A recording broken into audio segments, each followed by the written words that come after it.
A'udzu billahi minasyaitonir rajim. Bismillahirrahmanirrahim.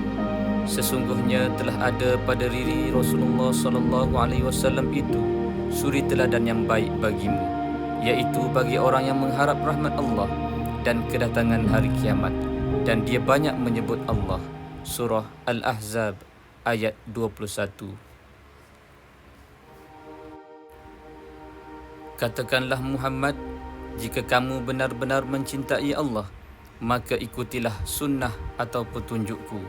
Nescaya Allah mencintaimu dan mengampuni dosa-dosamu. Allah Maha Pengampun lagi Maha Penyayang. Surah Ali Imran ayat 31.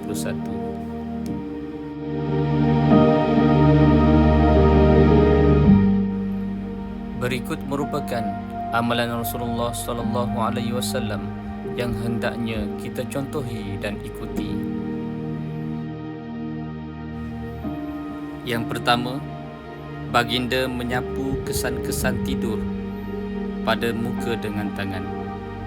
Daripada Ibnu Abbas radhiyallahu anhu katanya, suatu malam dia pernah tidur di rumah Maimunah, isteri Nabi sallallahu alaihi wasallam yang juga merupakan emak saudara beliau. Lalu saya berbaring di hujung tempat tidur dan Rasulullah sallallahu alaihi wasallam bersama isteri baginda berbaring di sepanjang tempat tidur.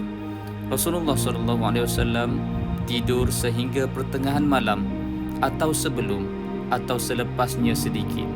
Baginda bangun dan duduk sambil menyapu tidur, iaitu kesan tidur dari muka baginda dengan tangan. Hadis riwayat Al-Bukhari dan Muslim. Yang kedua, Rasulullah sallallahu alaihi wasallam membaca 10 ayat terakhir surah Ali Imran. Dalam matan hadis yang sama, Ibnu Abbas mengatakan, baginda kemudian membaca 10 ayat terakhir dari surah Ali Imran. Yang ketiga, baginda Rasulullah sallallahu alaihi wasallam mengambil wuduk dengan sempurna. Dalam matan hadis yang sama juga, Ibnu Abbas berkata, setelah itu baginda berdiri menuju geriba, yakni tempat air yang besar terbuat dari kulit yang tergantung. Baginda lalu berwuduk dengan memperbagus wuduknya. Yang keempat, baginda Rasulullah sallallahu alaihi wasallam mendirikan solat malam. Dalam matan hadis yang sama, Ibnu Abbas menyambung, kemudian baginda berdiri melaksanakan solat. Yang kelima, Rasulullah sallallahu alaihi wasallam membaca zikir dan doa. Dari Huzaifah radhiyallahu anhu, ia berkata, apabila Nabi sallallahu alaihi wasallam hendak tidur, baginda membaca Bismikallahumma ahya wa amut. Maksudnya, dengan nama Allah aku hidup dan aku mati. Dan apabila bangun dari tidur, baginda mengucapkan Alhamdulillahilladzi ahyana ba'dama amatana wa ilaihin nusyur.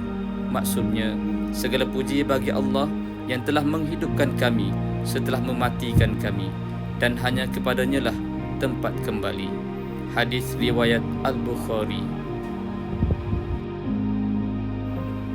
Yang keenam, Rasulullah sallallahu alaihi wasallam menghirup air dengan hidung dan mengeluarkannya kembali. Daripada Abu Hurairah radhiyallahu anhu bahwasanya Nabi sallallahu alaihi wasallam bersabda, apabila salah seorang dari kalian bangun dari tidurnya, maka hendaklah dia beristinsar 3 kali, kerana setan bermalam pada batang hidungnya. Hadis riwayat Al-Bukhari dan Muslim. Yang ketujuh, Rasulullah sallallahu alaihi wasallam membersihkan mulut dengan bersiwak. Dari Huzaifah radhiyallahu anhu, ia berkata, apabila Nabi sallallahu alaihi wasallam bangun pada malam hari, baginda membersihkan mulutnya dengan siwak. Hadis riwayat Al-Bukhari dan Muslim. Di dalam riwayat Muslim disebutkan, apabila Rasulullah sallallahu alaihi wasallam bangun malam untuk bertahajud, maka baginda membersihkan mulutnya dengan siwak. Dan yang ke-8, Rasulullah SAW mencuci kedua tangan sebanyak 3 kali. Daripada Abu Hurairah radhiyallahu anhu bahawasanya Nabi Muhammad SAW bersabda, apabila salah seorang daripada kalian bangun dari tidurnya, maka janganlah dia mencelupkan tangannya ke dalam bejana air hingga dia membasuhnya sebanyak 3 kali, kerana dia tidak mengetahui di mana tangan itu menginap. Hadis riwayat Al-Bukhari dan Muslim. Marilah kita sama-sama amalkan sunnah Rasulullah SAW ini. Mudah-mudahan kita semua beroleh rahmat Allah Subhanahu Wa Taala dan juga syafaat Rasulullah SAW di akhirat nanti, insya-Allah. Amin, amin, amin ya rabbal alamin.